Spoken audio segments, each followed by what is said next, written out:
Hello mga sir, customer natin ngayon ay on-click version 1 3125 mga sir. Dinala sa atin to, sinakay na lang ito sa sasakyan. Kasi nga hindi na umaandar. Tapos ngayon ay gagawin natin ay step by step muna. Check natin kung ano yung problema nito. Maaring sa wire, maaring sa ECU. Hindi porket walang check engine ay hindi na sira ang ECU. Merong mga ECU kasi na sira pero hindi lumalabas yung check engine. Lalong-lalo na yung fuel pump. Kapag hindi tumutunog yan, kung hindi sa wire, ay sa ECU. Kasi kapag hindi tumunog yung fuel pump na yan, isa rin ng problema, yung injector. Baka sira. Kaya kailangan natin munang i-check ng mabuti para hindi tayo mapabili ng pisa ng hindi naman natin kailangan. So, umpisa natin kung may kuryente ba to. Pero kapag once na hindi gumagana yung fuel pump, ay wala rin kuryente. Mapapansin nyo rito, ay may mga wire na pinaypass. Yan, kung makikita nyo yan, hindi pa natin totally tatanggal yung mga bearings nya. Pagkatanggal pa ng upuan, ay may mga ganyan ng wire na nakalagay dyan. Ibig sabihin, ay nag-try na silang i-troubleshoot ito. Kaso ayaw pa rin nilang o hindi pa nila mapa-andar. Yan, kilometer, hindi na klaro sa video. At magtatanggal tayo ng fairings. Tanggalan natin yung fairings. I-check natin kung ano yung mga makikita natin dito. Pinaka-importante kasi yung wire. Kailangan natin ma-double check ng mabuti kung ano yung mga kon dito. Dahil version 1 nga ito, may katagalan na rin. Kaya yung kanyang mga wire ay nagko-corrosion. Kaya kung papansin nyo, may mga jump na wire na. Dahil yung iba dyan sa wire na yan ay corrosion. Kaya pagdating sa mga wire mga sir, pag magpapawire kayo sa amin, talagang asahan nyo, medyo may katagalan po talaga yan. Kasi nga ay nakasalalay yung ano dito, yung abono. Maaaring masiraan ng ECU. Siyempre, pagka dinala nyo sa amin at bago yung ECU yung ibibigay nyo sa amin, at pag nasira yan, siyempre, panagutan na namin yan. Kaya kailangan nyo talagang mag-antay. Kasi hindi ho basta-basta ang pag-wiring, lalo kung mga ganitong FI. Kasi yung abono mga sir, medyo masakit sa bulsa. Check natin yung mga wire. Medyo iba-iba na yung mga tornilyo, hindi na siya standard. May mga nakatuwang-wang, may mga putol. Hindi ko alam kung ba't nagpuputol-putol yan. Kaya ang gagawin natin dyan, lalabas natin yung battery harness nya para ma-check natin at ma-intact natin yung mga wire.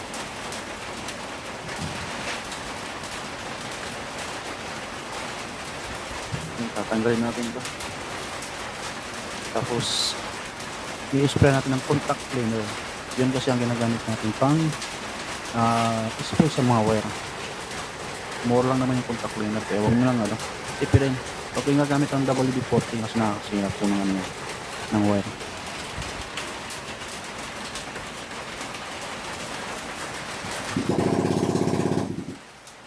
Yan. Yung ECU nya. ECU nito mga sir sa version 1, medyo may kababaan ng price nito. ECU, check natin.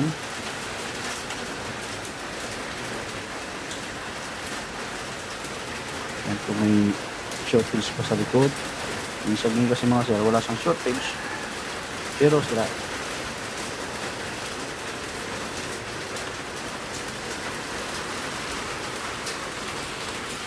Okay, wala naman siyang putok. Tapos ito, babaybay natin yung mga pinagagawa dito. Kasanga-sanga na. Ang gandun yan sa battery. Tinanggal mo yung ano, parang tinanggal mo yung ground tube sa ilalim na nakatulog sa chassis. Direct na ng battery.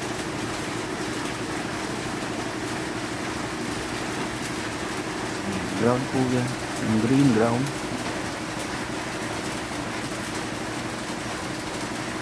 Kailangan kasi natin isa-isa yung mga sir para sureball hindi tayo mapaabono. Sa mga gusto magpa-wiring mga sir, hanapin nyo lang si Kapulong. Pagdating sa wiring, si Kapulong po yung aking taga-wiring. Tapos lang natin ang diagnostic tools para makita natin.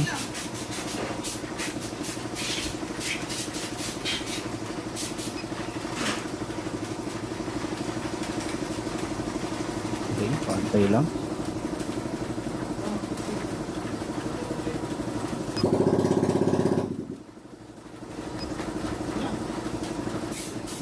Tingnan natin kung papasok ba yung ano, diagnostic tools natin sa ECU.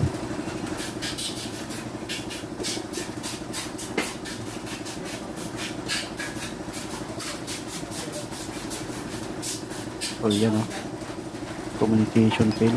Ibig sabihin pag communication fail, hindi tayo maka-access sa kanyang ECU. Maaaring sira yung ECU, maaaring sirang wiring.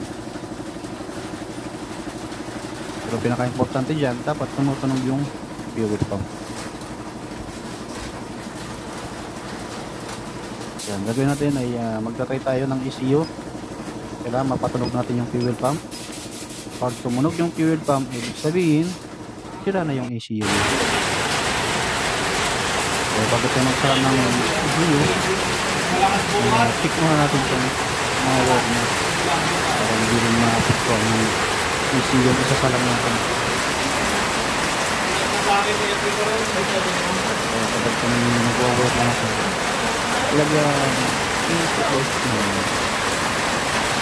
wala ka nagparang sa ng batang ECU hindi naka nadubog yung kanyang wire. Pagkat mo ng ECU, maaaring masira yung ECU. Hindi gago. Bulo ka yun. Hindi na kayo yung kahit nawa. Masira rin. Kaya yun yung nasa yun. Kaya ginagawa yun.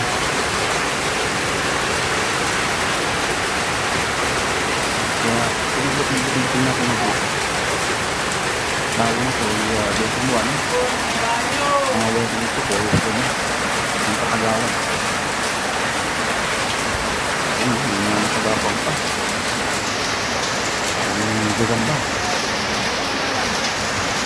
Yun. Dikit. Sabay nga nito tropa, hindi ko mabuting pilitin. Sana kung papayag ka, napapagin. Ayan. Nahis na natin yung wire niya mga sila. Tapos magta-try tayo. Try tayo ng may nabiling second hand tong si sir na may-ari nito. May nabiling second hand na ano na ECU. Kaya lalagyan natin yan.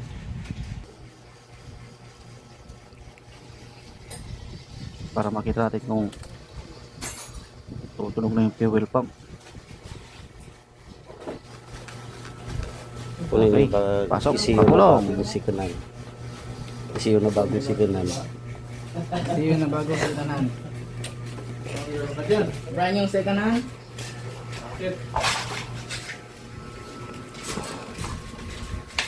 Ito yung nabiling ECU sikanan.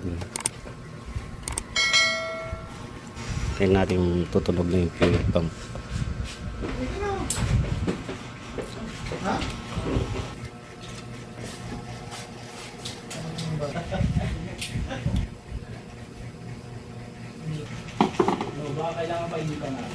Subok mo. Yan yung binili nila. Lagi na yung ano, sira.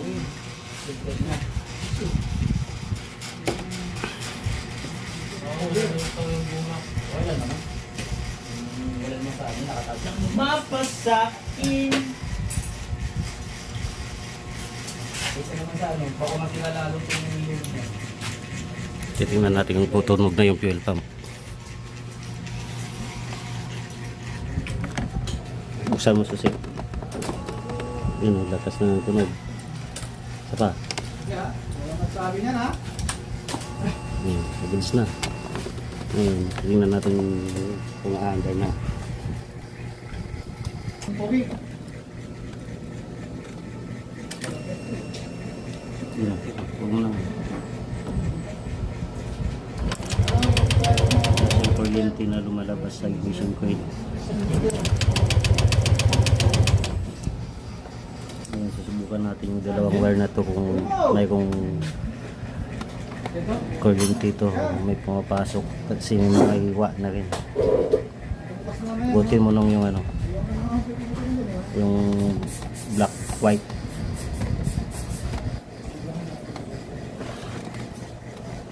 Gamit tayo ng light. Light natin, nalagay natin sa negative. Tapos yung light natin black white. Ayun mo. Tusok mo. Doon na, lolo. Susi natin. Kailangan ipagsusi. Dapat yung trigger na yan.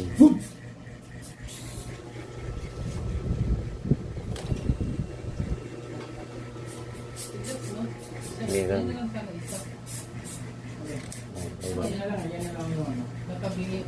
Matay na. Suotin ko. Sige na. Ngayon, susubok naman natin yung dilaw na may blue. Tapos lilipat natin yung light sa positive. Kaya pag redondo yan, hindi kong ilaw yan. Experience na pala dati, no?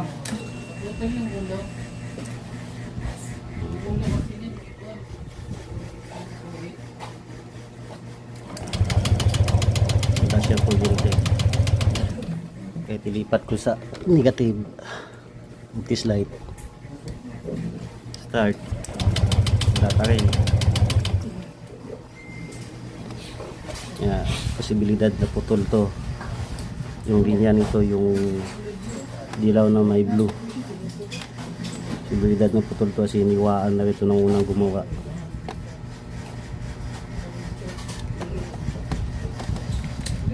Yan ang ititrace natin.